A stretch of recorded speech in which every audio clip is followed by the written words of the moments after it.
Que la grâce et la paix de notre Seigneur Jésus-Christ soient avec vous tous. Joyeuse Pâques à tous. Aujourd'hui, notre évangile du jour, Marc 16, versets 1 à 8, que nous avons lu tout à l'heure, commence par un grand point d'interrogation. Au verset 3, il est dit: qui roulera pour nous la pierre à l'entrée du tombeau? Israël n'en a que une fatou. C'est la question que se pose Marie de Magdala, Marie, mère de Jacques et Salomé, en allant vers le tombeau. 3 femmes qui ont vu Jésus crucifié. 3 femmes courbées sous le poids du chagrin, de la détresse et de la peur, mais aussi des femmes qui ont beaucoup d'amour. Car il faut vraiment beaucoup d'amour pour se rendre au tombeau de si grand matin.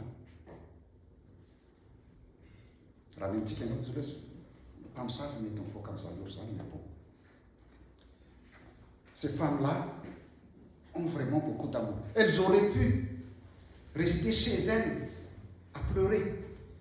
Mais malgré leur doute et leur peur, ces 3 femmes avancent. Elles ne restent pas immobiles. Et tout d'un coup, selon le texte, tout d'un coup, le point d'interrogation devient un point d'exclamation. Le doute fait place à l'étonnement. La pierre, objet du doute, avait été roulée. Et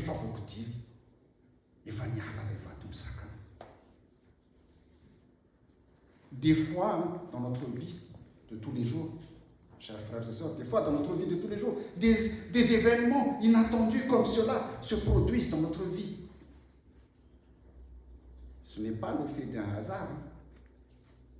Ici, ce n'est pas le fait d'un hasard. C'est un accomplissement d'une prophétie. Avant sa crucifixion, Jésus a annoncé à plusieurs reprises qu'il allait ressusciter le 3e jour. Mais à bien regarder ce récit, on aperçoit que ces 3 femmes ne sont pas allées au tombeau pour constater une résurrection. Mais elles sont allées pour embaumer un mort. Nous sommes aussi comme ces 3 femmes. Nous, chrétiens actuels, nous sommes comme ces 3 femmes. Nous lisons la Bible, nous écoutons des prédications, nous allons à l'église tous les dimanches et nous ne l'appliquons pas. Nous ne l'appliquons pas vraiment dans notre vie. Est-ce que nous y croyons vraiment? Les pensées de ces 3 femmes sont encore tournées vers la mort et vers le doute. Elles se déplacent pour embaumer le corps de Jésus et elles se posent la question: qui va rouler la pierre? Mais c'est là, en fait, c'est là le plus intéressant. La résurrection est au-delà de toute compréhension humaine. À Pâques, on ne nous demande pas de prouver quoi que ce soit. On nous demande juste de croire.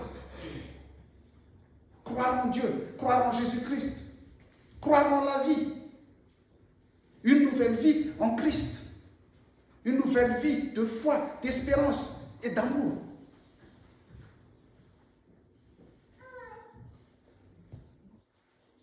À Pâques, nous avons l'habitude d'offrir un œuf. L'œuf de Pâques. Bon, maintenant, c'est un œuf en chocolat qu'on offre. Mais cette tradition, en fait, vient de l'Antiquité. Dans l'Antiquité, on offrait un œuf pour célébrer le retour du printemps. Car les œufs symbolisent la fécondité, le renouveau et la création. Quand un œuf éclot, il y a une nouvelle vie qui apparaît. Il y a une nouvelle vie qui apparaît. Pour nous chrétiens en fait, la coquille de cet œuf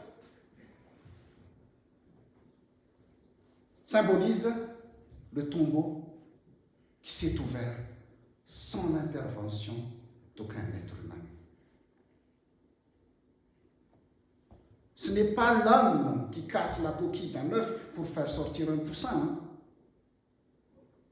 C'est le poussin qui la casse de l'intérieur pour sortir et vivre une nouvelle vie. Et c'est là, le récit de la résurrection nous appelle nous aussi à briser la coquille dans laquelle nous sommes enfermés.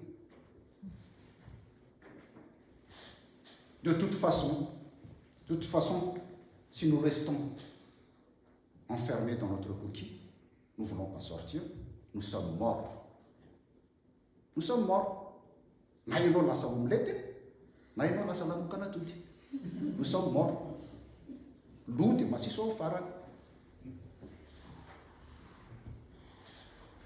Bien sûr, en sortant de notre coquille, nous serons vulnérables. Hein? Mais parfois, il est bon aussi de savoir que nous sommes vulnérables. Il est bon de le savoir, que nous sommes vulnérables. Cela nous oblige à demander de l'aide. L'aide de Dieu. Demander l'aide de Dieu. Avec Dieu, avec lui, nous sommes bien armés face au monde extérieur. Nous sommes bien protégés sous les ailes du Seigneur. Pâques, en fait, à Pâques, nous sommes appelés à vivre une nouvelle aventure. À profiter de chaque moment de notre vie. À ne plus traîner notre passé avec nous. Je vous fais un petit rappel, je me souviens, il y a 2 ans, ce que j'ai dit lors de notre culte de Pâques, il y a 2 ans, je vous le rappelle aujourd'hui. J'ai dit, si vous prenez les 12 lettres de résurrection et vous essayez de les réorganiser un peu, ça donne le mot reconstruire. Pâques, c'est aussi reconstruire notre vie.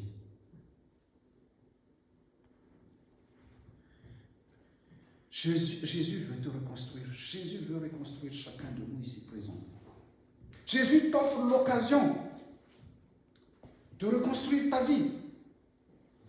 Si tu l'acceptes, bien sûr, si tu l'acceptes. Et si tu acceptes de ne plus traîner avec toi ton passé.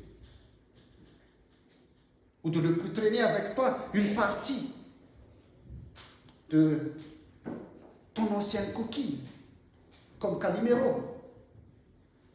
Vous connaissez tous Calimero, le dessin animé Calimero. Ce petit poussin noir qui porte sur sa tête une partie de sa coquille. Et qui dit tout le temps, c'est toujours sur moi que ça tombe. Les complications, c'est vraiment trop injuste. Mais nous sommes tous un petit peu Calimero dans notre vie. Non, frères et sœurs, les mauvaises choses et les découragements ne tombent pas toujours sur toi. Elles tombent sur ceux qui traînent avec eux encore leur ancienne coquille, ou une partie de leur ancienne coquille, comme Calimero. Si tu as un doute sur la reconstruction que Jésus t'offre, souviens-toi de ce qu'a dit le jeune homme habillé en blanc dans notre texte du jour, que les femmes ont trouvé dans le tombeau. Qu'est-ce qu'il a dit? Ce jeune homme demande aux femmes d'annoncer à Pierre et à ses disciples que Jésus les précède en Galilée. Jésus les précède déjà en Galilée. Pourquoi la Galilée? En fait, la Galilée, c'est une région au nord de la Palestine, hein,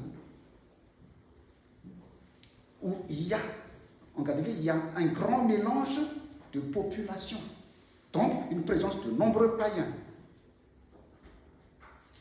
Les Galiléens sont déconsidérés par les Juifs. Donc, Jésus attend déjà les disciples en Galilée. Le lieu parfait pour la rencontre avec Jésus. Pour la rencontre avec l'autre. Comme le ministère de Jésus, si vous regardez bien les évangiles, le mystère de Jésus a commencé en Galilée. C'est le lieu où tout a commencé. C'est aussi le lieu où Jésus a fait plein de miracles. Parce que c'est, comme j'ai dit, c'est le lieu de la rencontre avec l'autre en fait. Comme l'apôtre Pierre l'a reconnu dans notre lecture des épîtres tout à l'heure, Dieu ne fait point de favoritisme. Galilée est donc le lieu parfait pour annoncer l'évangile. Jésus n'est pas mort sur la croix pour une certaine catégorie de personnes. Il n'est pas mort pour quelques-uns seulement. Il a donné sa vie pour toute l'humanité. Il n'est pas venu que pour les justes. Il ne regarde ni ton passé, ni ce que tu es, ni ce que tu as fait.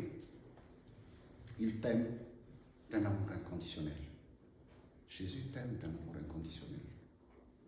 Il est venu pour les pécheurs que nous sommes.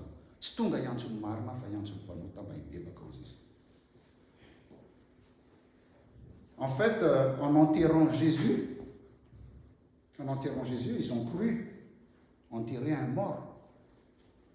Mais en vérité, ils ont mis en terre la semence d'un monde nouveau. L'évangile sera annoncé au monde entier. Là où le péché abondait, la grâce a surabondé. Chers frères et sœurs,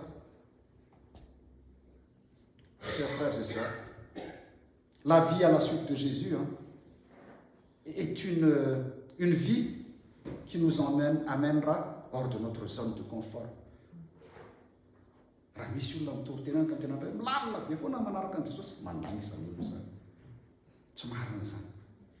vie à la suite de Jésus est une vie qui nous emmènera hors de notre zone de confort. Il y aura des passages difficiles. Des fois, il y aura une traversée de désert. Comme le peuple d'Israël, face aux difficultés qu'ils ont rencontrées dans le désert, ont voulu retourner en Égypte. Peut-être que certains sont même retournés en Égypte, on ne sait pas. Certains parmi nous aussi vont vouloir faire demi-tour face aux difficultés et retourner à leur ancienne vie. Frères et sœurs, ne nous laissons pas décourager. Parce que nous voyons, ne nous laissons pas décourager parce que ce que nous voyons en fait.